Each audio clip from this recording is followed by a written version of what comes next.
Hello and welcome to the next episode of Tech Talk. I'm your host Nitin Abbey. Get ready to unlock the full potential of fiber optic ribbon cables and take your connectivity game to the next level. Join us as we explore what sets these cables apart from traditional fiber cables and how they can provide significant savings. Plus, we also dive into the unique benefits of IBR's color-coded bond design and how it has revolutionized splicing. Don't miss out on this exciting journey into the world of fiber optic ribbon cables. Let's get started. What is IBR all about? So IBR stands for intermediate bonded ribbon. Okay. Basically, it is a ribbon that is, as traditional ribbon is flat. It's dead flat and can only be bent in two directions. Intermediate bonded ribbon, or IBR, is something that you can roll and fold it over.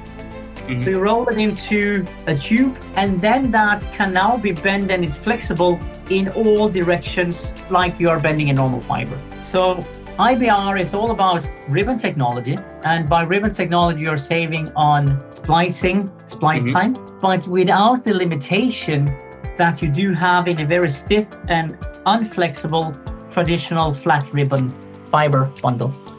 How is it different from the usual fiber cables that we see? A normal fiber cable consists of a number of different tubes. Okay. And each tube you have either, the most common is 12 fiber. You can have 24 or even 36 fiber into one tube. But it's individual fibers. So if you have a 144 fiber cable, most common is that you have 12 tubes with 12 fibers. So you have 12 individual fibers in there.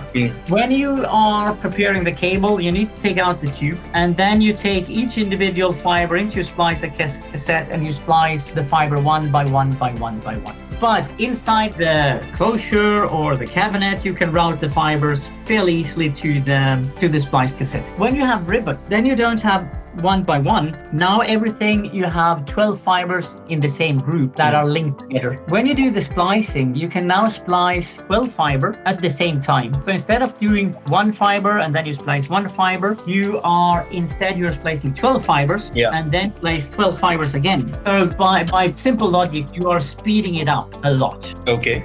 I'm not saying that you're speeding up 12 times because it takes a little bit longer time to prepare, but you are definitely doing it 8 times, or you can say in average, you're doing it by 5 to 6 times faster, depending on the number of splices you need to make. Okay, and if you're doing it, faster, can it also ensure savings on investments? Yes, I mean, if you take it to, you're going to splice a 288 fiber cable into a closure. That would take you about 9.7 hours to do the splicing if you do it in a traditional way. If you do it with ribbon, you're doing that in 2.1 hour. So that means that you can do significant more closures in one day, and that will automatically run into a big amount of saving. I made a calculation. If you do the 722 fiber cable, that will take you about 34 hours to do the splicing, or 3 working days, compared to 4 hours if you use ribbon technologies. So you could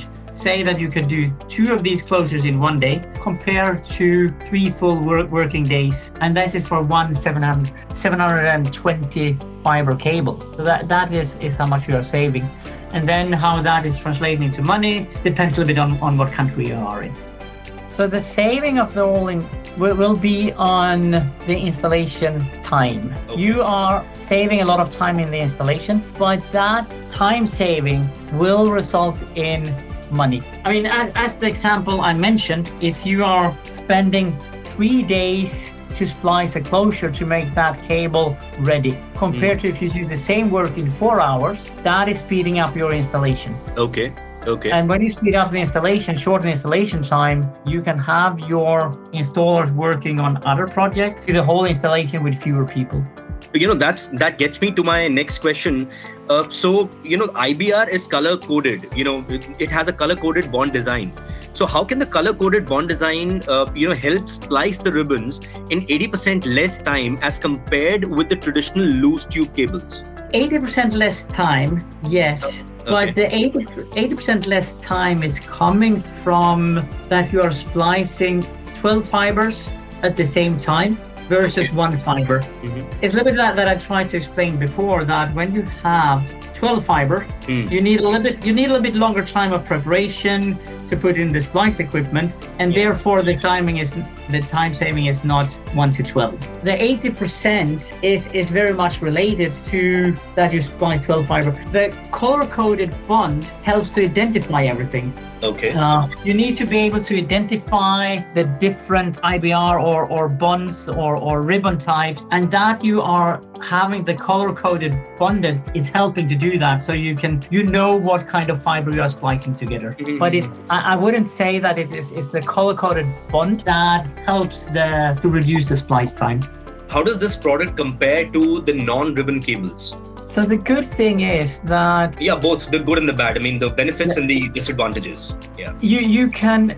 The good thing is that you can use an IBR cable in many ways as a normal non-ribbon cable. You can have the bundle coming into a closure. You can route it inside a closure that you are doing with a traditional single fiber. The cassettes will be very much the same. That is all the likeness, that there is a lot of similarity with an IBR and a non-ribbon cable. The difference will be that as soon as you start to do the splicing, you will need to splice equipment for ribbon splicing. That means that an installer cannot come with the traditional splice equipment that he may have in his van, used for a long time, and start to work with ribbon cable, IBR cable. For that, he will need to have the right splice equipment and the right training to use it. So upgrading your system with IBR cable also means that you need to make sure that your installers are upgraded, trained, have the right equipment to handle this cable. So it's a long chain. You're upgrading the cable, but you need to make sure that the installers and everyone else that is going to handle the cable have the tools, have the equipment, and have the knowledge how to use this kind of cable.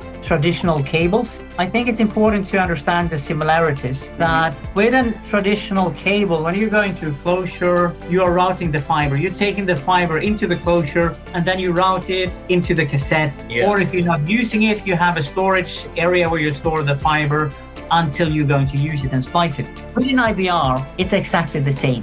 There is no difference. You are taking your bundle, you are routing it into the closure or the cabinet in the same way as you're handling a single fiber. Got it. The difference is when you do the actual splicing.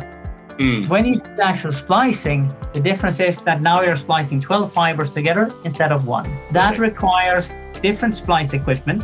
The installer needs to be trained to handle ribbonized or ribbon splice equipment, ribbon splicing. So it is the need of the equipment that you need to handle to do the splicing that is a very big difference between an IBR and a traditional cable. And would people really prefer this over the traditional cable, or there is still, people would like to go with the traditional cable? What's the sentiment in the market like?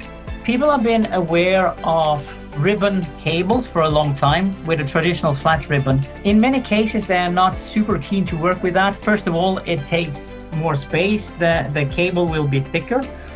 And handle flat ribbon cable also requires special closure, special equipment around it. When they start to see the IBR, now you can have a ribbonized cable or ribbonized fibers that you can treat as a normal fiber. You are having the same kind of closures. It's a very similar splice cassette, and you can start to shrink down the cable. So with high fiber count cable, you can still use a very small diameter.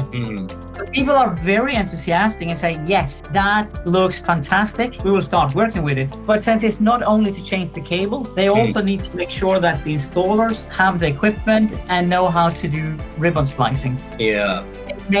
I'm saying that you can use the same kind of closures, but you still need to make sure that you have the cassettes. So there is a lot of parts that need to be changed in your network.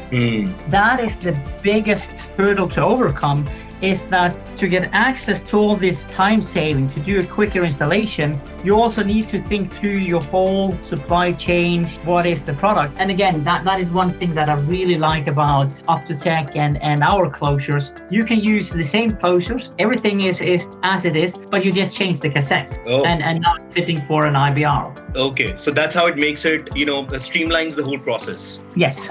If we talk about the price difference, what's the price difference between the usual versus the ribbon? It is a more complex technology. Okay. Ribbon is that instead of when you have produced your fibers, now you need to bond those fibers in a very special, so like spider web configuration, and then roll it in, and then you can start to use it. So yes, absolutely. There is a premium on IBR cable compared to standard cable. How to be quickly, you will save that in your installation, Yeah. So when you're installing it, when you're saving on the number of man hours, is when you're actually saving on the premium that you've spent on the cable. Is that correct? And that is absolutely correct. And we also see the trend. I mean, we started the IBR on more high fiber count, 432 fibers, 720, 1728 fibers, and above. We are seeing requests now that they would like us to do IBR in 36 fibers, in 12 fiber cables, because at some point, even if you have an IBR, at the last point, you start to need to branch it out, and then you have to do individual splicing.